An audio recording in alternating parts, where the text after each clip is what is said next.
Hello everyone, मैं doctor प्रिय Ranjan Kumar, associate professor in unit of teaching veterinary, clinical complex, faculty of veterinary and animal sciences, RGS CBHU। आप सभी का स्वागत है इस कोर्स में। आज वीक 6 का चौथा लेक्चर। आज हम देखेंगे understanding of live stock parasite, impact and control. पशुधन परजीवियों की समझ और इसमें जो प्रभाव होते हैं, प्रभाव और इसका नियंत्रण कैसे करें। इसमें कवर करेंगे हम लोग type of the parasite, impact of the endoparasite, impact of the ectoparasite और कंट्रोल, इसका ट्रेडिशनल मेथड और मॉडर्न मेथड जो अप्रोच है वो दोनों के बारे में हम लोग जानेंगे। चलिए शुरू करते हैं। पैरासाइट जो है एक प्रमुख चिंता का विषय होता है, जो जिसको परजीवी बोलते हैं। इन लाइव स्टॉक फार्मिंग, जो पशुपालन के क्षेत्र से जुड़े हुए हैं उनको पता होगा। और ये क्या करता है कि सीवियरली इम्पैक्ट करता है हेल्थ एंड प्रोडक्टिविटी को, मतलब उनके जो प्रोडक्शन मिलने वाले हैं उनको भी ये कम कर देता है और हेल्थ को तो प्रभावित करता ही करता है। ये क्या करता है कि ये जो ऑर्गेनिज्म है, जो पैरासाइट हैं, this can lead to the reduce growth की जो वृद्धि दर है उसको ये कम करता है। रिप्रोडक्टिव, कई तरह के रिप्रोडक्टिव इशू क्रिएट कर देते हैं। एंड कभी कभी जानवर का डेथ भी हो जाता है कि बहुत अगर एक्सट्रीम उसमें जो इन्फेस्टेशन है वो हो जाए। इसका इफेक्टिव कंट्रोल जो है बहुत ही ज़रूरी है टू मेंटेन द प्रोडक्टिविटी। उत्पादकता को मेंटेन करने के लिए फार्म अगर चला रहे हैं, अगर पशुपालन कर रहे हैं, तो उससे जितना भी उत्पाद मिलने वाले हैं वो प्रॉपर वे में मेंटेन रहे और उससे प्रॉफिट भी मिलता रहे, अदरवाइज आपका नुकसान भी हो सकता है। तो हम लोग देखेंगे कि करके कैसे ये इम्पैक्ट करता है। सबसे पहले देखते हैं कि पैरासाइट किसको बोलते हैं। पैरासाइट को परजीवी बोलते हैं। परजीवी होता क्या है कि एक तरह का जीव होता है, ऑर्गेनिज्म होता है, डेट लाइव्स ऑन, इन और ऑन, उसके शरीर के अंदर या किसी जानवर के शरीर के बाहर वो रहता है। किस लिए रहता है? ताकि उसको वहां से खाना, फूड मिले या शेल्टर, उसको रहने का जगह मिले। लेकिन ये परजीवी जो है, जो पैरासाइट है, वो दूसरे जानवर के शरीर में रहते तो हैं, वहाँ से खाना लेते हैं, शेल्टर लेते हैं, लेकिन साथ साथ करते क्या है कि उनको हार्म भी पहुँचाते हैं। होस्ट या परपोषी किसको बोलते हैं कि जो वैसे ऑर्गेनिज्म, जैसे अगर कोई पशु है जो परजीवी को अपना शरीर में रहने के लिए या खाने के लिए वो जगह प्रदान कर रहा है ताकि वो पैरासाइट वहाँ पे रहें और ग्रो करें, तो वैसे को होस्ट बोलते हैं। पैरासिटिज्म क्या हुआ? It is a symbiotic relationship, सहजीवी संबंध होता है बिटवीन टू ऑर्गेनिज्म, दो जीवों के बीच में ऐसा संबंध होता है जिसमें एक जीव को बेनिफिट होता है और दूसरे जीव को हानि होती है। जैसे पैरासाइट है तो उसको खाना मिलेगा, शेल्टर मिलेगा, उसको फायदा ही होगा, लेकिन जिस पे रह रहा है उसको वो किसी न किसी तरह से हार्म पहुंचाता रहेगा। तो सबसे पहले देखते हैं कि पैरासाइट कितने तरह के होते हैं। तो ये इंडो पैरासाइट भी हो सकते हैं, मतलब शरीर के अंदर, ज़्यादातर कि पेट में या आंत में होते हैं। एक्टो पैरासाइट मतलब जो शरीर के बाहर होते हैं। इंडो पैरासाइट में कई कैटेगरी हैं, जैसे निमेटोड्स है, सिस्टोड है, ट्रिमेटोड्स है, प्रोटोजोवंस हैं। ये सब क्या है कि शरीर के अंदर होते हैं। एक्टो पैरासाइट क्या है? जैसे फ्लाइस हो गए, टिक्स हो गया, जिसको हिंदी में किलनी भी बोलते हैं, माइट्स हो गए, लाइस हो गए, है ना, जू जिसको बोलते हैं, और फ्लीज। तो ये सब क्या है कि एक्टोपैरासाइट हैं। कुछ फ्लाइज ऐसे होते हैं जो काटते हैं, बाइटिंग फ्लाई, जिसको बाइटिंग फ्लाई बोलते हैं, और वो ब्लड भी सक करते हैं। तो ये सब जो बाहर रहते हैं उनको एक्टोपैरासाइट बोलते हैं, जो शरीर के अंदर होते हैं उनको इंडोपैरासाइट बोलते हैं। अब इनका इम्पैक्ट देखते हैं कि ये कैसे पशु को कैसे प्रभावित करते हैं। तो जो सबसे पहले हम लोग इंडोपैरासाइट का देखते हैं, तो इनका प्रभाव हेल्थ पे होता है, रिप्रोडक्शन यानी प्रजनन पे होता है, प्रोडक्शन लॉस पे होता है, उत्पादन में हानि होती है, और इकोनॉमी, अर्थव्यवस्था को भी ये प्रभावित करते हैं। एक एक करके देखेंगे। अब हेल्थ में कैसे ये प्रभावित करता है, तो सबसे पहले तो अगर किसी इंडोपैरासाइट अगर किसी पशु का अंदर है तो उनको इनएपिटेंस होता है। इनएपिटेंस होता है, उनको खाना कम खाते हैं, भूख कम लगती है। अब ये कई तरह से इसको प्रभावित करते हैं। कैसे करेंगे? अब ये खाना कम खाएंगे तो इनको न्यूट्रिशन भी कम मिलेगा, है ना। तो ये क्या करते हैं कि डैमेज करते हैं lining of the stomach, intestine, ये सबको डैमेज करेंगे। तो वो क्या हुआ कि वहां से खाना जो है अब्जॉर्ब नहीं हो पाएगा, या फिर वो उसको डिस्कम्फर्ट फील होगा, तो उसके कारण से खाना कम कर देते हैं।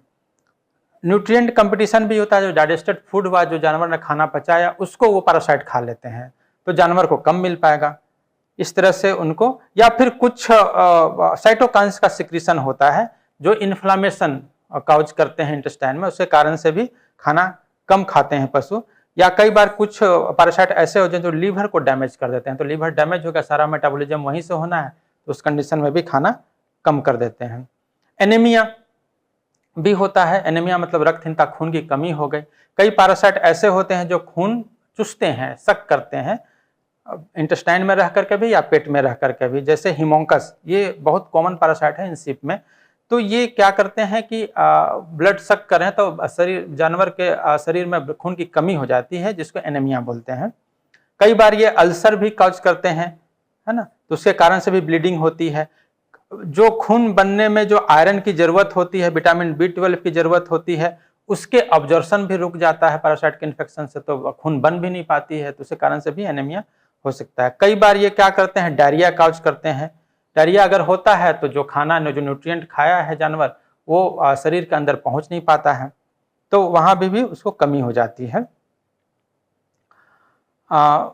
वेट लॉस होता है एंड पुअर ग्रोथ भी हो सकता है। जैसे कई बार जानवर खाना अच्छे से खा रहे हैं, लेकिन उसके बाद भी उसका वेट देखेंगे कि कम होता जाता है। कई बार हॉस्पिटल में आते हैं दिखाने के लिए, बोलते हैं हमारे जानवर खाना तो खा रही है लेकिन दुबलाते जा रही है, मतलब उसको कहीं ना कहीं हो सकता है, कई कारण ऐसे हो सकते हैं, उसमें से एक कारण ये भी हो सकता है कि उनमें पैरासाइट हो। जानवर बड़े नहीं होते हैं, पुअर ग्रोथ होता है, बहुत धीरे धीरे वो बढ़ते हैं, तो ये सब पैरासाइटिक इन्फेस्टेशन के लक्षण है। ये कैसे होते हैं, क्यों होता है वेट लॉस? अभी जैसे मैंने बताया, न्यूट्रिएंट स्टीलिंग, जो खाना जो या तो ब्लड सक कर रहे हैं, टिश्यू का फ्लूइड खा रहे हैं, या डाइजेस्टेड फ्लूइड है उसको ही वो खा जा रहे हैं।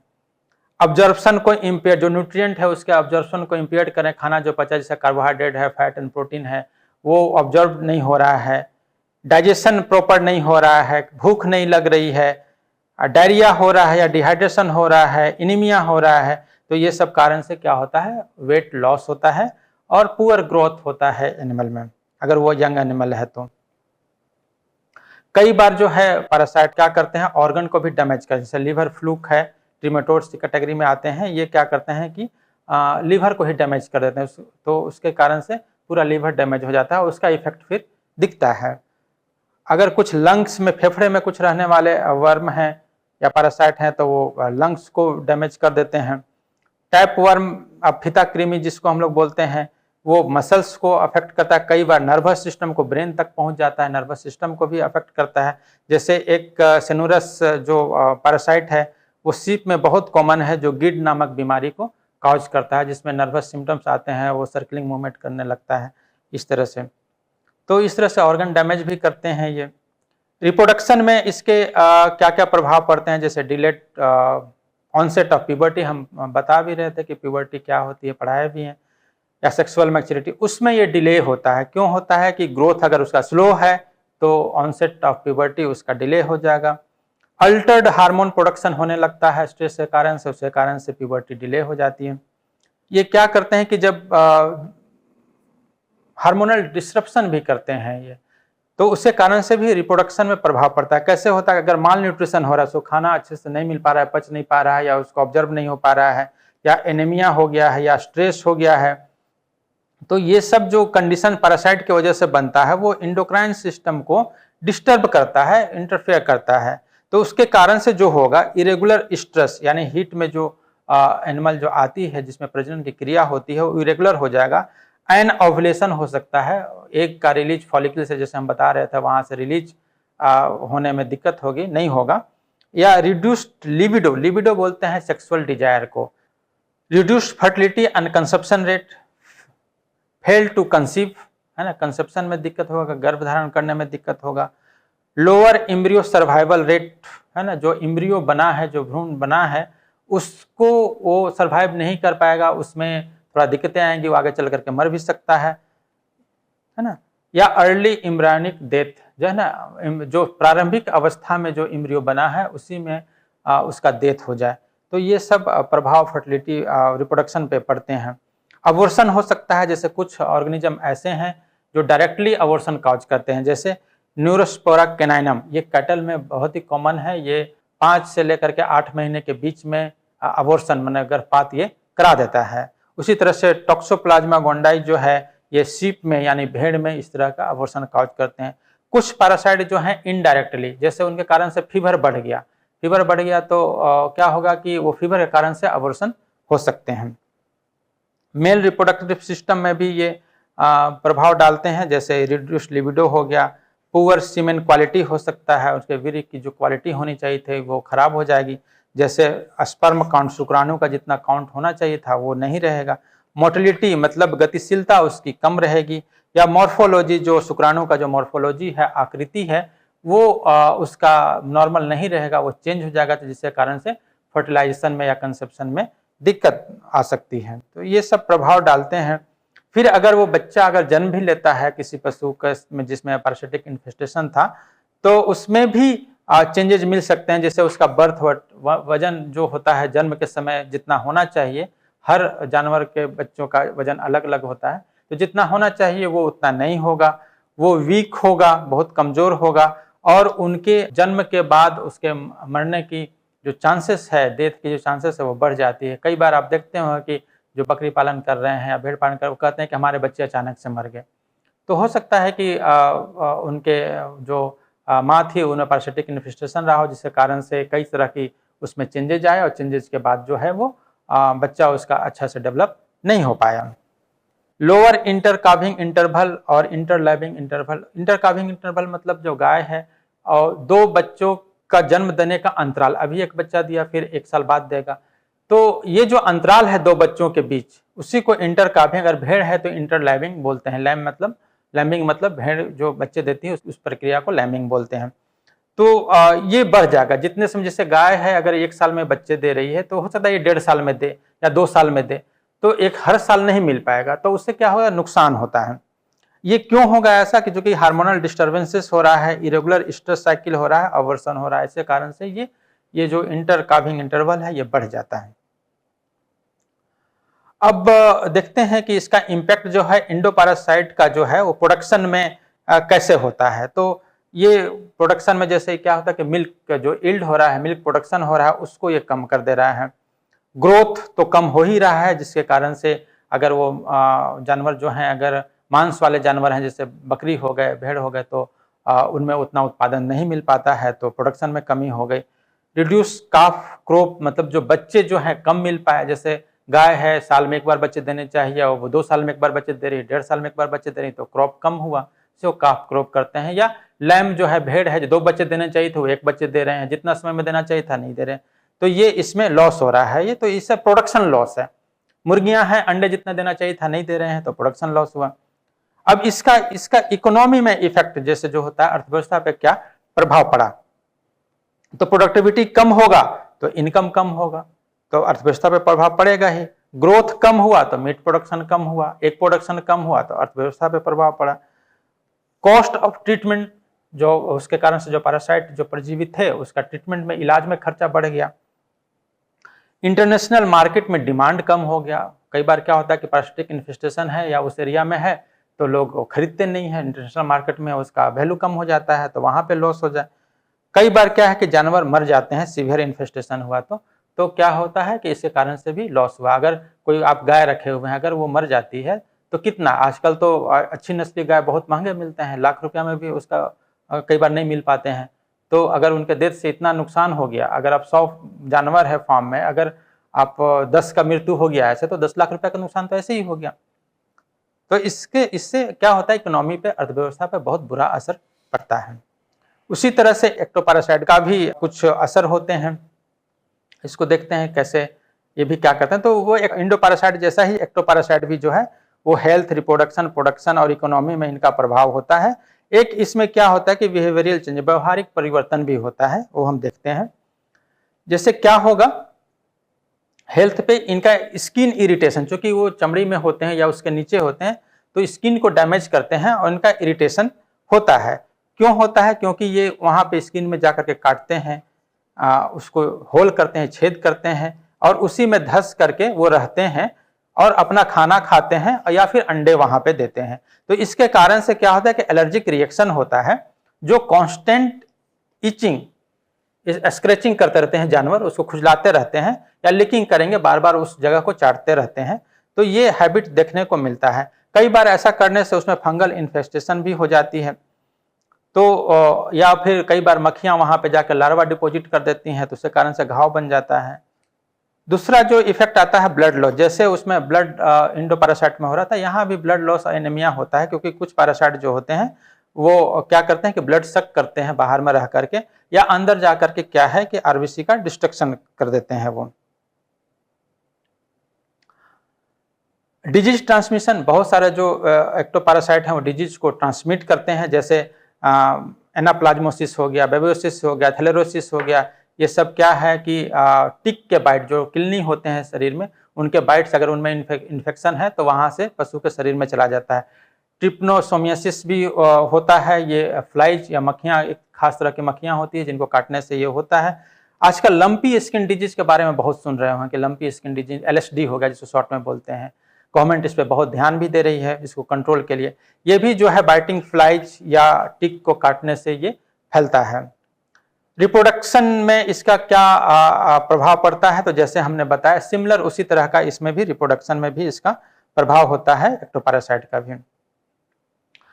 प्रोडक्शन में भी सिमिलर तरह का जो इंडोपैरासाइट जो प्रभाव डाल रहा था, एक्टोपैरासाइट भी लगभग उसी तरह का प्रभाव इसमें डालते हैं। बिहेवियर में भी जो थोड़ा सा यहाँ पे चेंज होता है, क्योंकि ये एक्टोपैरासाइट बाहर में रहते हैं, ये इरिटेशन और कई चीज़ें इसमें होता है, तो उसके कारण से एनिमल का बिहेवियर थोड़ा सा चेंज होता है। जैसे ये क्या करेंगे, टेल फ्लिकिंग, वो पूंछ को हिलाते रहेंगे अगर वहाँ पे पैरासाइट है तो। स्किन ट्विचिंग, वो फड़फड़ाते रहते हैं, स्किन को ट्विचिंग होते रहता है, ताकि वो फ्लाइज अगर उसको बैठ के काट रही है, टिक काट रहा है, तो वो वहाँ से उसको वो रिलीफ चाहते हैं कि ये हट जाए, गिर जाए, तो उसके चलते स्किन को थोड़ा सा फड़फड़ाएंगे, इस तरह से होते रहता है। या टेल फ्लिकिंग, पूंछ को हिलाते रहेंगे। रबिंग अगेंस्ट ट्री, अगर वो पेड़ के पास है तो जब वहाँ पर जा करके अपने शरीर को रगड़ेंगे। फेंस, जहाँ पे उनका फेंसिंग किया हुआ है वहाँ पे जाकर रगड़ सकते हैं, या वाल, जो भी सामान मिले, वाल है, पोस्ट है, जहाँ पे कुछ भी मिलेगा तो वो अपने शरीर को रगड़ते हैं। हेड शेकिंग होता है, वो माथा को हिलाते रहेंगे। ईयर को, कान को भी इस तरह से फ्लैपिंग करते रहेंगे अगर वहाँ पे फ्लाइज है तो उसको भगाने के लिए। ग्रेजिंग, अगर ये सब चीजें हैं तो उनको खाना खाने में, चरने में मन नहीं लगेगा, जिसके कारण से चूंकि कांस्टेंट इरिटेशन होते रहता है तो उनको मन नहीं लगता है। अगर सीप और पिग है तो क्या होगा, आइसोलेशन में चले जाते हैं, वो अपने झुंड में जो रहते हैं उससे वो थोड़ा बाहर हो जाते हैं, तो इस तरह का इनमें प्रभाव होता है। अर्थव्यवस्था पे भी सिमिलर प्रभाव है, जैसे कि इंडोपैरासाइट डाल रहा था उसी तरह से यहाँ पे भी होता है। एक और इसमें प्रभाव होता है कि चूंकि इसमें ऊल और हाइड्स का डैमेज होता है, चूंकि बाहर में रहते हैं तो स्किन को या हाइड को डैमेज कर रहे हैं, तो इंटरनेशनल मार्केट में इनका डिमांड जो है कम हो जाता है, क्योंकि आप जानते हैं कि स्किन से कई तरह के प्रोडक्ट बनाए जाते हैं, उनका डिमांड कम हो जाएगा तो इकोनॉमी का लॉस होता ही है। अब आते हैं कंट्रोल ऑफ द पैरासाइट, है ना, इसको कंट्रोल कैसे करें। तो हम दो मेथड की बात करें, एक ट्रेडिशनल जो पहले से कर रहे थे और एक जो मॉडर्न अप्रोच है वो क्या होना चाहिए। तो पहले से जो पारंपरिक तरीका लोग अपनाते आए हैं, क्या आए हैं कि वो यूज ऑफ द प्लांट्स, कुछ प्लांट्स जैसे नीम हो गया, उसको टिक और लाइस को भगाने के लिए यूज करते थे, या लहसुन, गार्लिक को खिला दिए, या पपाया सीड को यानी पपीता का दाना को खिला दिए, तो उससे क्या होता था कि इंटेस्टाइन में जो वर्म है वो क्लियर हो जाता था। ऐसा लोग करते थे।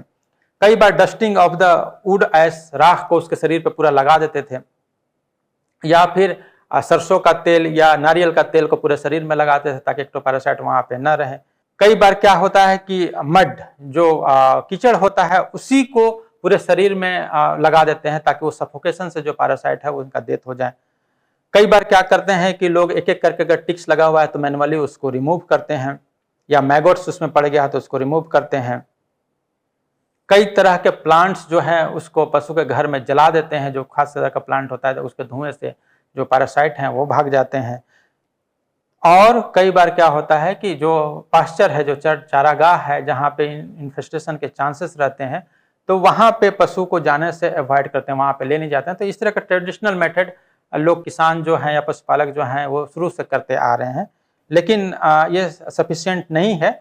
आजकल जो है मॉडर्न अप्रोच की बात हम लोग करते हैं, तो इसमें देखते हैं कि क्या क्या हो सकता है। तो इसमें मॉडर्न अप्रोच में हम लोग देखते हैं कि इंटीग्रेटेड पैरासाइट कंट्रोल में एक होलिस्टिक वे में इसका अप्रोच होना चाहिए। इसके कंट्रोल को, क्योंकि हम जो है पैरासाइट को पूरी तरह से इलिमिनेट नहीं कर सकते हैं।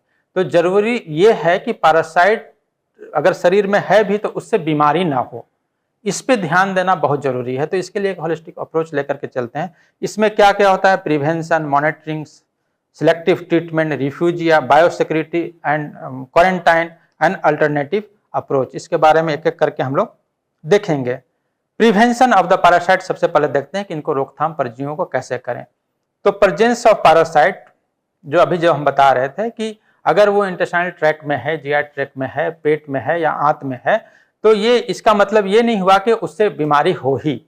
तो इसके लिए ये जरूरत है कि उसमें जो वर्म लोड है या उसमें पैरासाइटिक जो लोड है वो क्या है कि वो बढ़े नहीं। अगर थोड़े मोड़े अमाउंट में है तो उससे क्या होता है, वो फायदेमंद ही होता है। उससे क्या है, इम्यूनिटी एनिमल का बढ़ता है।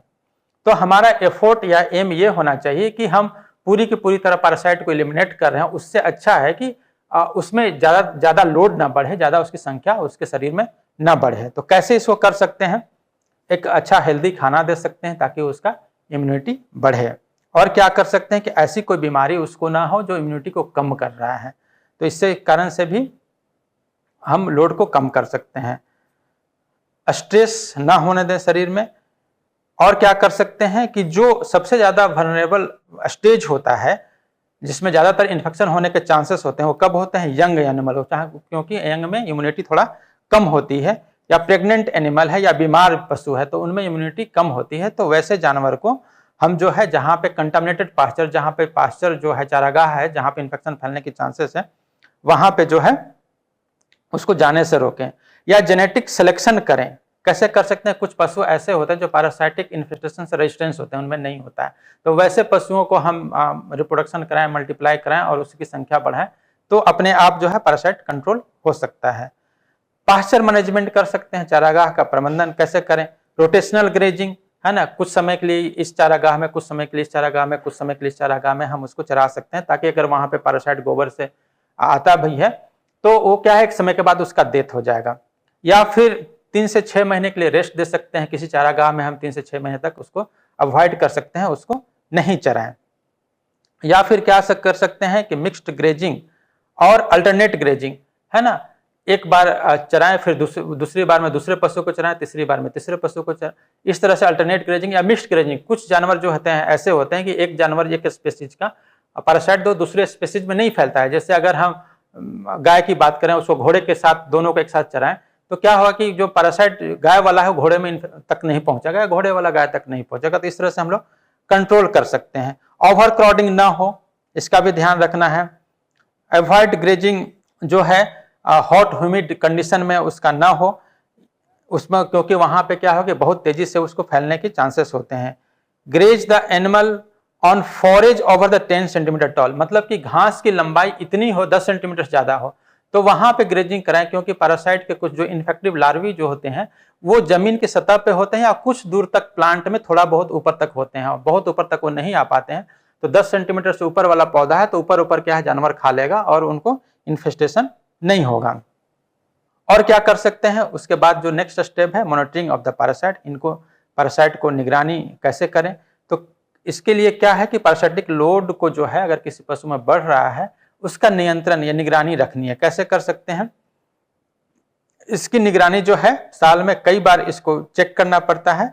जैसे कब कब अगर कोई स्ट्रेसर कंडीशन आ रहा है, जैसे शेयरिंग, हम भेड़ से उसका ऊन निकाल रहे हैं, उसमें भेड़ क्या है, स्ट्रेस में होती है। जब स्ट्रेस में होगी तो इम्यूनिटी डाउन होगा, वहां पे पैरासाइटिक इन्फेस्टेशन बढ़ने के चांसेस बढ़ जाते हैं। या वैक्सीनेशन, कोई टीका लगाए उस समय भी, या फिर वीनिंग मतलब जब वो बच्चा माँ का दूध पी रहा था, अब जैसे ही उसको हटाते हैं, वो दूध नहीं पी पाता है, उसको माँ से अलग कर देते हैं, तो उस कंडीशन में भी स्ट्रेस में वो बच्चा उस जानवर का आता है, तो वहां पे इन्फेस्टेशन बढ़ने के चांसेस बढ़ जाते हैं। या वेदर कंडीशन, कुछ मौसम जो ऐसे होते हैं जहाँ पे वो तेजी से बढ़ते हैं, तो इस सब कंडीशन में इनका मॉनिटरिंग करना जरूरी होता है। तो कैसे कर सकते हैं, एक तो बॉडी कंडीशन स्कोर जो होता है, एक बॉडी में जो न्यूट्रिशन स्टेटस या उसकी चर्बी का हम लोग पता लगाते हैं, स्कोरिंग करते हैं, उस मेथड से कर सकते हैं।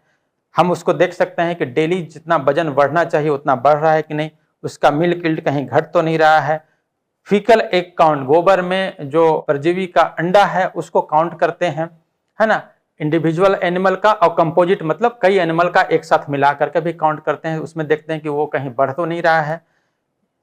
या फीकल एक काउंट रिडक्शन टेस्ट भी करते हैं, जैसे अगर किसी जानवर को इन्फेस्टेशन था तो उसमें फिर हमने दवाई खिलाया, दवाई खिलाने के बाद फिर उसमें एक का काउंट कम हो रहा है कि नहीं हो रहा है उसकी टेस्ट करते हैं।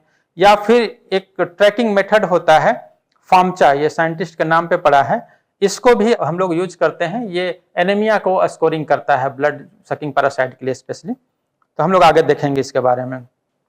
उसी तरह से सिलेक्टिव ट्रीटमेंट कर सकते हैं। सिलेक्टिव ट्रीटमेंट में क्या करते हैं कि जैसे पहले डिवर्मर का यूज करते थे, जैसे कुछ दवाइयां होती थी उसको खिलाते थे, तो इससे क्या हुआ कि इसका ओवर यूज हुआ और मिस यूज हुआ और इनडिस्क्रिमिनेट यूज हुआ, मतलब बहुत तेजी से इसका वजह से कारण से पैरासाइट में रेजिस्टेंस आ गया है। अब वो दवाइयां काम करना बंद कर दी है। तो अभी इस अप्रोच को हम लोग नहीं अपनाते हैं। हम लोग क्या करते हैं कि जो जानवर बीमार है, जो इसमें पैरासिटिक इन्फेस्टेशन है, उसी को सिर्फ खिलाना है। जो दवाइयां खिलाते हैं, अगर सभी को खिलाएंगे तो रेजिस्टेंस की जो पैरासाइट में जो रेजिस्टेंस डेवलप हो जाता है वो बढ़ जाएगा। तो इसलिए क्या करते हैं कि जो पशु बीमार हो गया है, पैरासिटिक इन्फेस्टेशन लोड बढ़ गया है, उसी को दवाइयां खिलाना है। और इसमें हम लोग क्या करते हैं कि फीकल एक काउंट जो होता है, रिडक्शन काउंट भी करते हैं कि हाँ जो दवाई खिला रहे हैं वो इफेक्टिव है कि नहीं है। उसके एक काउंट से गोबर में से एक काउंट हम लोग कर करके देखते हैं। अगर वो इफेक्टिव है तो कंटिन्यू करते हैं, नहीं तो फिर हम लोग दूसरी दवाइयां उसमें देते हैं।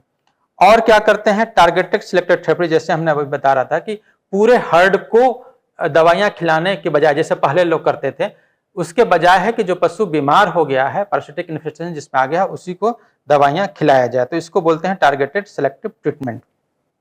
अब हम बात कर रहे थे फार्मचा का, तो फार्मचा क्या होता है इसके बारे में हम जानते हैं। इसमें देखिए आप रेड जो है कैटेगराइज किया गया है एनीमिया को। जैसे रेड कलर का, अगर उसको उसमें क्या करते हैं, आईलिड्स जो होता है, आईलिड्स जो पिपनी जिसको बोलते हैं, उसके अंदर म्यूकस मेम्ब्रेन होता है, उसका कलर देखते हैं। तो उसमें कैसे देखते हैं, अगर वो रेड है तो नॉन एनेमिक होगा, इसमें दवाई की कोई जरूरत नहीं है। रेड पिंक है, ये भी नॉन एनेमिक कैटेगरी में आता है, इसमें दवाई की कोई जरूरत नहीं। अगर वो पिंक है तो माइल्ड एनेमिक होगा। अगर ये 10% से ज्यादा पशु 4 और 5 वाला कैटेगरी में आ रहे हैं तो दवाई देते हैं, अदरवाइज नहीं देते हैं। पिंक व्हाइट हो गया, एनेमिक हो गया तो यस उसमें दवा देनी है। और अगर व्हाइट हो गया है तो ये सीवियर एनेमिक होता है, इसमें भी दवा देनी है। लेकिन ये क्या है कि पांचों कैटेगरी में वो पैरासाइट होते हैं, लेकिन डिजीज जो है ये चौथा और पांचवा कंडीशन में ही हो रहा है। इसलिए ये 3 कैटेगरी वाला को यूजुअली हम लोग छोड़ देते हैं और चौथा और पांचवा कैटेगरी वाला में हम लोग दवा उसको खिलाते हैं। तो इस तरह से पैरासिटिक रेजिस्टेंस को हम लोग लोड होने से बचाते हैं, ताकि वो फ्यूचर में प्रॉब्लम ना हो। अगर पैरासिटिक रेजिस्टेंस सारे दवाइयों से हो गया तो फिर हम पैरासाइट से इन्फेक्शन से हम बचा भी नहीं सकते हैं। तो ये जो है ये अप्लीकेबल है सिर्फ ब्लड सकिंग जो पैरासाइट है उसके लिए। दूसरे जो अगर ब्लड सक करने वाला पैरासाइट नहीं है तो उनके लिए ये सिस्टम अप्लीकेबल नहीं होता है। तो दूसरे स्कोरिंग सिस्टम भी अभी डेवलप किया जा रहा है, ये चलते जा रहा है। उसके बाद रिफ्यूजिया ऑफ द पैरासाइट। और रिफ्यूजिया में क्या होता है कि 75 से 80% पैरासाइट होते हैं, वो 20 से 25% जानवरों में ही होते हैं। अगर किसी हर्ड की हम बात करें तो हम करते हैं कि उसका हम सिलेक्शन करते हैं और एक पूरा पॉपुलेशन, एक ग्रुप को हम दवा खिलाते हैं जिसमें ज्यादा पैरासिटिक लोड हो, और एक ग्रुप को जिसमें कम है उसमें हम छोड़ देते हैं जिसमें कम है। तो उससे क्या होता है, उसी को रिफ्यूजिया बोलते हैं जिसमें हमने छोड़ दिया, जिसको दवा नहीं खिलाए। तो इस तरह से क्या होता है कि रेजिस्टेंस को, जो पैरासिटिक रेजिस्टेंस हो रहा है उसमें कमी आती है और हमें ज्यादा इफेक्टिव ट्रीटमेंट देखने को मिलता है। उसके बाद बायोसिक्योरिटी हो गया, क्वारंटाइन हो गया, जिसको जैव सुरक्षा या क्वारंटाइन बोलते हैं। तो इसमें क्या करते हैं कि डिजीज एनिमल को क्या है कि हम सेपरेट करते हैं रेस्ट ऑफ द एनिमल से, ताकि जो डिजीज है उससे उसका फैले नहीं, पैरासिटिक इन्फेक्शन उसमें जाए नहीं। और क्या करते हैं, जब अलग कर दिए तो जो बीमार जानवर था उसको जो है, उसको खाना जो है सबसे लास्ट में खिलाते हैं, क्योंकि अगर उसको सबसे पहले खाना खिलाएंगे फिर जो स्वस्थ पशु उसको खिलाएंगे तो वहां से जो खाना खिला रहा है उस व्यक्ति से वहां तक वो पैरासाइट के लार्वी जो है, इन्फेक्टिव लार्वे आ सकते हैं जूते से, चप्पल से या शरीर में उसका अटैच होकर के। इसलिए उसको सबसे लास्ट में खाना देते हैं। सबसे पहले हेल्दी पशु को देते हैं, स्वस्थ पशु को देते हैं, फिर बीमार पशु को देते हैं, ताकि ये इन्फेस्टेशन ना बढ़े। और जो इंस्ट्रूमेंट यूज कर रहे हैं फार्म में, जो कॉमन है वो दोनों के लिए अलग अलग होना चाहिए, कॉमन नहीं होना चाहिए। और क्वारंटाइन मतलब कि अगर कोई नया पशु हम खरीद के ला रहे हैं तो उसको पहले 3 से 4 सप्ताह के लिए अलग रखें। अगर उसमें कोई इन्फेस्टेशन दिखता है तो वहां पे उसका ट्रीटमेंट करें, फिर मेन हर्ड में उसको इंक्लूड करें। अल्टरनेटिव अप्रोच की हम बात करते हैं। आजकल क्या है कि पैरासाइट का वैक्सीनेशन भी मार्केट में अभी बन रहा है, आ रहा है। जैसे एक बर्वीवैक्स जो बना है वो हिमोंकस के लिए बना है, और भी कोशिश की जा रही है कि इसके वैक्सीनेशन आ जाए पैरासाइट के, जैसे बैक्टीरियल डिजीज का, वायरल डिजीज का वैक्सीनेशन अवेलेबल है मार्केट में, तो ये आ जाए। और दूसरा बायोलॉजिकल कंट्रोल है ना, कुछ फंगस ऐसे होते हैं जो अगर उसको फीड के साथ मिला करके दें तो वो लार्वी को, जो इन्फेक्टिव लार्वी उसको ट्रैप कर लेते हैं, और ट्रैप कर लेंगे तो उसको फिर ग्रो करने नहीं देते हैं, उसको वहीं पे मार देते हैं। तो ये भी अप्रोच अभी चल रहा है। या डंग बीटल है ना, जो डंग को खाता है उसको, तो उसमें जो लार्वी जो पल रहे हैं उसको अगर जितना तेजी से उसको खा जाएगा, खत्म कर देगा, तो क्या होगा कि वहां पे जो लार्वी डेवलप हो रहे हैं वो डेवलप नहीं हो पाएंगे, तो वो किल हो जाएंगे। तो इस तरह से कंट्रोल किया जा सकता है। तो इस प्रकार इस व्याख्यान में, इस लेक्चर में हम देख पाते हैं कि जो इफेक्टिव पैरासाइट कंट्रोल्स जो है वो बहुत ही जरूरी है, और वो रिक्वायर्ड होता है इंटीग्रेटेड सस्टेनेबल जो स्ट्रेटजी है उसको अपना करके हम जो पशुपालन के क्षेत्र से जुड़े हुए हैं वो अपने जानवर को हेल्दी रख सकते हैं, और ड्रग रेजिस्टेंस जो अभी बहुत तेजी से बढ़ रहा है उससे उसको बचाया जा सकता है, ताकि आपको ट्रीटमेंट करने में अगर इस तरह बीमार हो तो परेशानी ना हो। तो इसी के साथ ये कुछ रेफरेंसेस हैं,